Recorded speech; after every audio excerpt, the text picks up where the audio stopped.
This is True Girl, our podcast for girls and their moms. Together, we'll explore God's truth for us one drive at a time. Buckle up. You're about to grow closer to each other and closer to Jesus.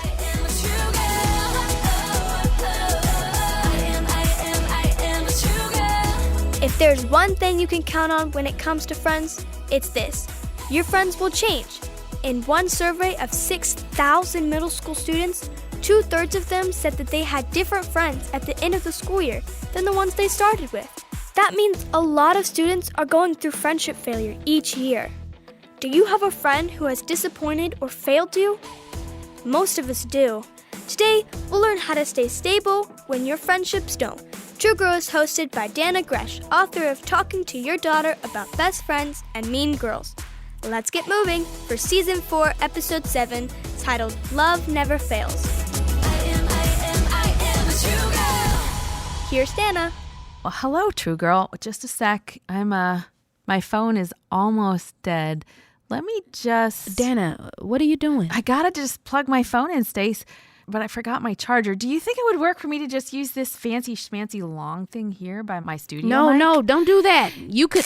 Uh-oh. I told you. Your phone was not made to plug into that thingy. I knew that. I just wanted to demonstrate something important.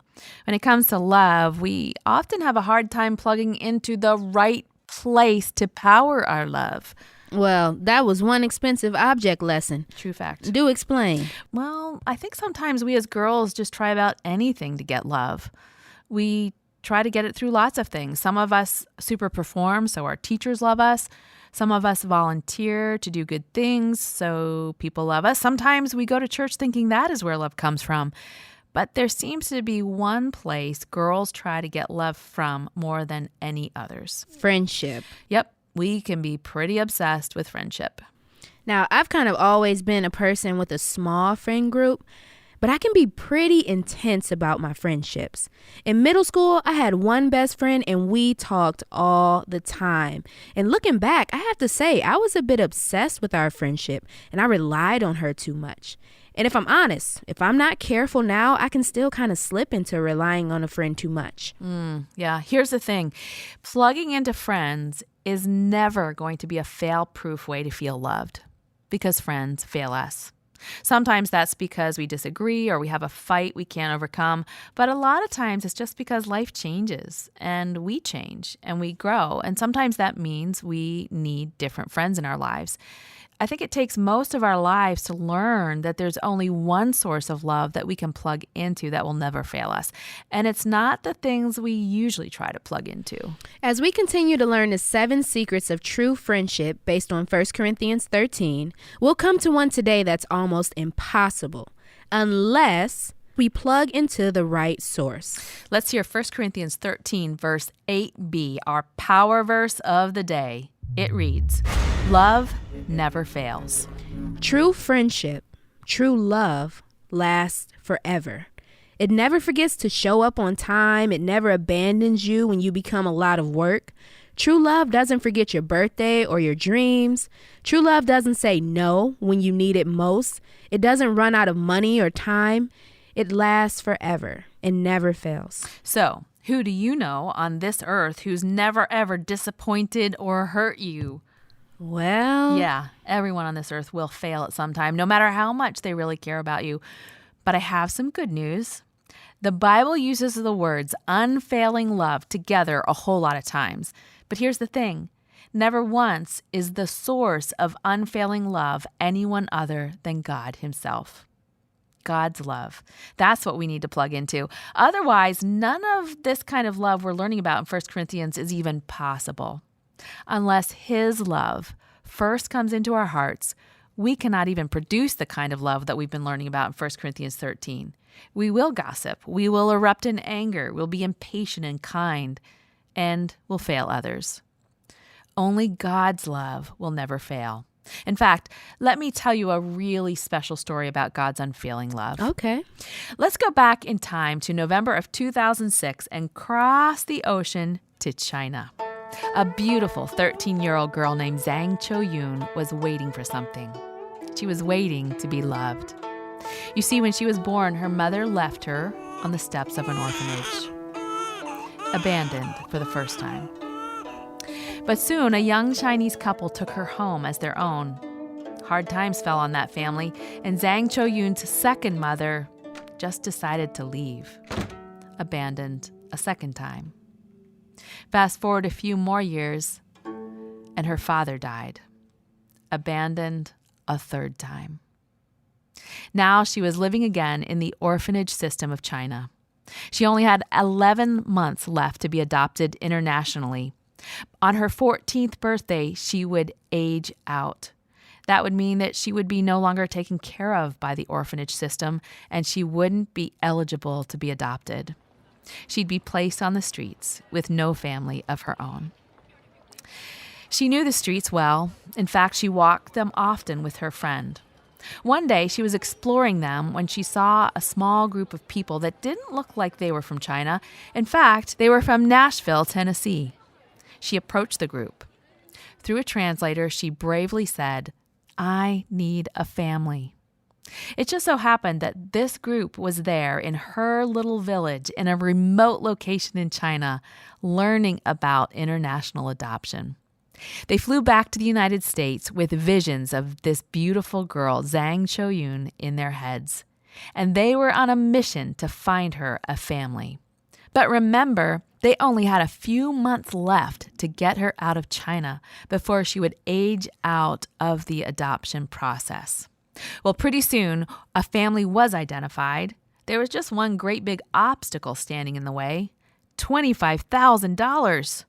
Now, I don't know what you think, but I think that's a lot of money. Pretty soon, a friend offered to pay $12,000. But do the math with me. How much money did the family still need? A lot. Yeah, $13,000 to be specific. The family began to pray. The deadline was getting closer, and they needed that money very soon. They didn't have any idea where it would come from, but they did know that God had called them to adopt Zhang Choyun, and they believed he would provide somehow. That very week, they got a phone call.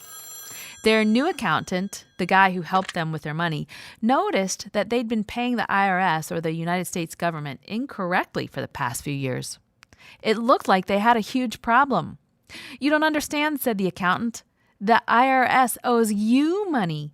In fact, they owe you $13,060. No way. Yes way. And that was exactly what they needed to adopt their new daughter.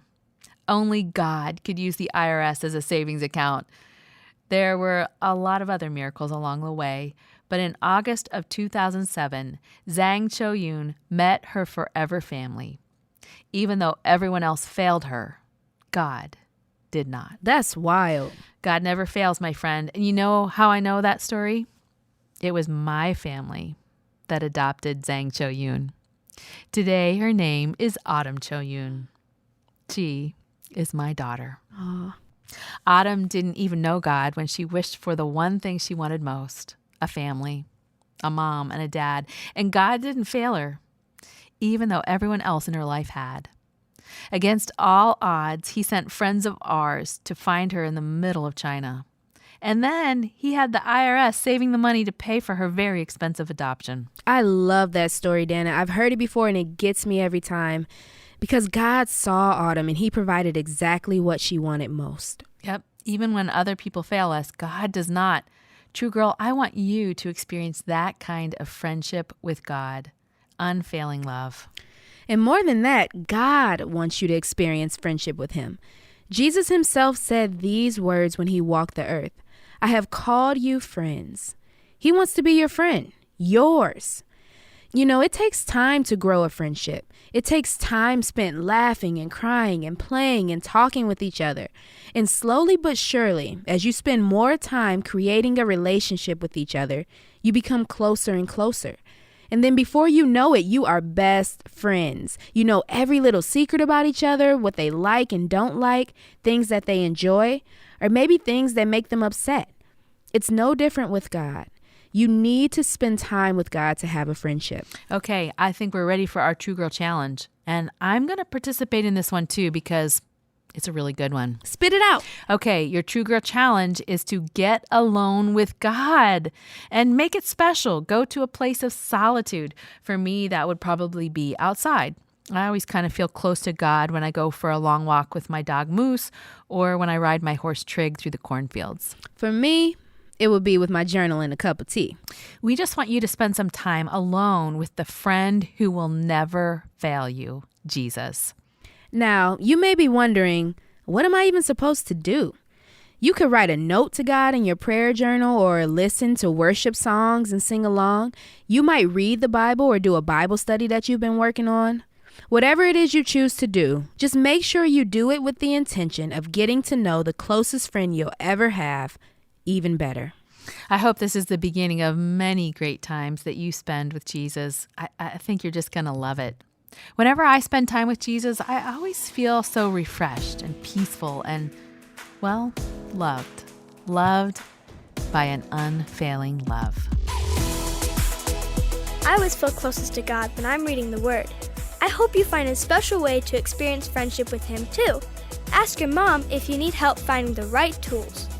One great tool is Dana's book, Talking to Your Daughter About Best Friends and Mean Girls.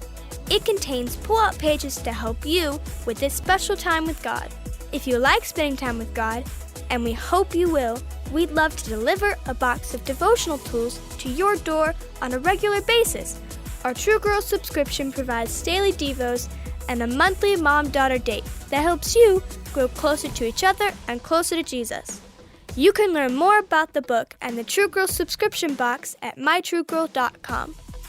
Join us next time when we talk about how to have healthy, God-honoring friendships with boys.